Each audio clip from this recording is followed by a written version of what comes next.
ഇതാ എനിക്കിപ്പോൾ ഈ റിമോട്ട് എടുക്കണമെന്ന് എവിടെയാണ് തോന്നിയേക്കണേ? കൈക്കല്ല തോന്നിയത്. എവിടെയാണ് തോന്നിയേ? എൻ്റെ തലയ്ക്കാണ് തോന്നിയത് അല്ലേ? പക്ഷേ എൻ്റെ തല റിമോട്ട് എടുക്കുന്നത് എന്തുകൊണ്ടായിരിക്കും? അപ്പോൾ തലയ്ക്ക് റിമോട്ട് എടുക്കാനുള്ള വഴി ഏതായിരുന്നു? കൈ.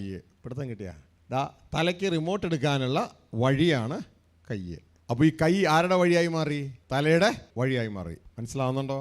ഇതേപോലെ തന്നെയാണ് ദൈവപുത്രന്മാർ ദൈവത്തിന് വഴിയാണ്. മനസ്സിലായോ? ദൈവപുത്രന്മാർ ദൈവത്തിന് ഭൂമിയിലേക്കുള്ള വഴിയാണ്. അങ്ങനെ ദൈവം നമ്മിലൂടെ ഭൂമിയിലേക്ക് വഴിയായി വന്നാൽ നമ്മളുടെ പേരാണ് ഇമ്മാനുവൽ, ദൈവം മനുഷ്യരോട് കൂടെ.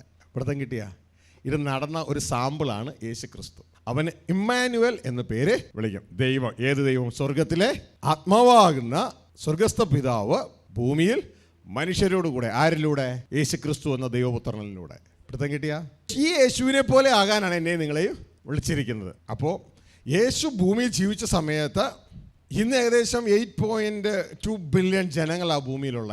അന്ന് ഭൂമിയിൽ യേശു ഉണ്ടായിരുന്ന സമയത്ത് എത്ര പേരുണ്ടെന്ന് എനിക്ക് അറിഞ്ഞുകൂടാ. എങ്കിലും നമ്മളൊന്ന് ചിന്തിക്കാം, ഒരു 1 ബില്യൺ ഉണ്ടെന്ന് ചിന്തിച്ചോ. അത്രയും ചിലപ്പോൾ ഉണ്ടാകില്ലായിരിക്കാം.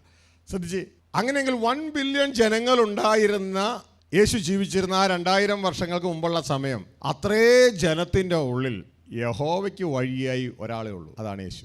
വൃത്തം കിട്ടിയ ഒരേ ഒരാളേ ഉള്ളൂ, യേശു ക്രിസ്തു. യഹോവയ്ക്ക് വഴി. ഹല്ലേലൂയ. യഹോവയ്ക്ക് വേണ്ടി പ്രവർത്തിക്കുന്ന പലരും ഉണ്ടാകും. യഹോവയ്ക്ക് വഴി എന്ന് പറഞ്ഞാൽ ടോട്ടലി ഡിഫറൻറ്റാണ്. യഹോവ ജീവിക്കുക ആ വ്യക്തിയിലൂടെ. ഇതാ ക്രിസ്തു പറഞ്ഞ, പിതാവ് എന്നിൽ വസിച്ച് എന്നിലൂടെ ജീവിക്കുന്നു, എന്നിലൂടെ പ്രവർത്തിക്കുന്നു.